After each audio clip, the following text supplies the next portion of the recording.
Assalamualaikum teman-teman, hai semua. Di videoku kali ini aku mau membuat kue talam ketan. Ini cara buatnya mudah, rasanya juga enak, bisa untuk ide jualan, isian snack box atau suguhan pada saat acara keluarga.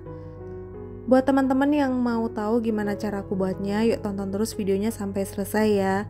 Dan buat teman-teman yang belum subscribe channel aku, boleh di subscribe dulu ya, biar aku lebih semangat lagi buat video-video baru. Langsung aja ke cara pembuatannya. Kita siapkan pan, kemudian kita akan aroni dulu beras ketan ini sebanyak 500 gram. Sudah aku cuci bersih dan sudah aku rendam selama 1 jam. Kemudian tambahkan 400 ml santan kekentalan sedang. Ini aku dapatkan dari 1 saset santan instan, kemudian aku tambahkan air. Tambahkan 1 sendok teh garam. Lalu kita aduk sebentar. Kalau sudah kita aduk hingga rata, kemudian ini akan kita masak hingga air santannya ini asat ya. Oh iya, buat teman-teman yang sudah subscribe dan dukung channel aku ucapkan terima kasih ya. Semoga kalian selalu dilimpahkan rezeki, selalu dimudahkan segala urusannya, selalu diberikan kebahagiaan dan selalu diberikan kesehatan.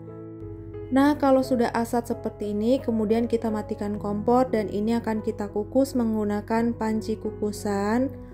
Untuk panci kukusannya ini sudah aku siapkan dari tadi ya, dan airnya juga sudah mendidih. Kemudian kita masukkan beras ketan yang sudah kita aron tadi. Kalau sudah semua beras ketannya kita masukkan ke dalam panci kukusan, aku tambahkan 2 lembar daun pandan yang sudah aku ikat simpul. Dan daun pandan ini bisa dimasak pada saat kita aron tadi, boleh ya. Kemudian kita tutup panci kukusannya. Setelah kurang lebih 15 menit ini akan aku aduk atau aku balik ya. Setelah diaduk rata, ini akan kita masak kembali kurang lebih selama 15 menit atau sampai matang. Setelah kurang lebih selama 30 menit, ketannya sudah matang, kita matikan kompor, kemudian ini akan kita angkat dan sisihkan. Selanjutnya kita akan membuat srikaya pandan. Siapkan mangkok, kemudian kita masukkan 250 gram gula pasir. Kemudian kita tambahkan 300 gram tepung beras dan ini sudah aku campur dengan tepung terigu 100 gram ya. Selanjutnya kita tambahkan tepung tapioka atau bisa menggunakan tepung maizena sebanyak 30 gram. Kemudian kita tambahkan 1 saset vanili bubuk. Aduk hingga rata, kemudian kita tambahkan 2 butir telur. Ini aku gunakan ukuran sedang. Kita aduk menggunakan whisker, kalau teman-teman mau menggunakan spatula juga bisa. Kemudian kita masukkan 200 ml jus pandan. Ini aku campur dengan daun suji ya, 10 lembar daun pandan dan 10 lembar daun suji. Kita aduk hingga rata. Kalau sudah dikira tercampur rata, kemudian ini kita masukkan santan kekentalan sedang sebanyak 300 ml. Untuk santannya, ini aku menggunakan santan instan 1 saset, kemudian aku tambahkan air ya. Lalu ini kita aduk kembali hingga rata. Nah, menurut aku ini warnanya kurang terlalu hijau ya. Jadi yang terakhir akan aku tambahkan pewarna makanan. Aku gunakan warna hijau muda sebanyak 3-4 tetes. Ini opsional, kalau teman-teman tidak mau pakai juga tidak apa-apa. Kita aduk kembali hingga tercampur rata. Nah, kalau sudah tercampur rata seperti ini, kemudian ini akan kita saring supaya tidak ada yang bergerindil dan hasilnya lebih halus. Di tahap ini teman-teman jangan lupa sudah panaskan panci kukusan ya. Jika airnya sudah mendidih, siap untuk kita gunakan. Nah, ini kita sisihkan dulu. Kemudian kita siapkan loyang, kita olesi tipis-tipis menggunakan minyak sayur hingga rata ke pinggir-pinggir bagian loyang. Kemudian kita lapisi dengan kertas nasi atau boleh teman-teman menggunakan daun pisang juga lebih bagus ya. Untuk loyang yang aku gunakan ini ukuran 18x18. Teman-teman kalau mau pakai ukuran 20x20 lebih bagus lagi. Selanjutnya kita masukkan ketan yang sudah kita masak tadi dan ini masih dalam keadaan panas. Kalau semua ketannya sudah kita masukkan ke dalam loyang, jangan lupa di tahap ini benar-benar teman-teman harus teliti ya. Ini akan kita padatkan hingga benar-benar padat, supaya pada saat kita tuang srikaya pandan dan kemudian kita kukus tidak bocor atau tidak merembes.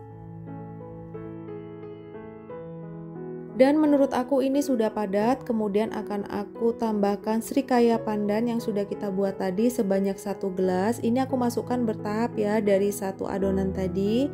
Kemudian ini akan kita kukus. Untuk panci kukusannya sudah aku siapkan dari tadi dan ini airnya sudah mendidih.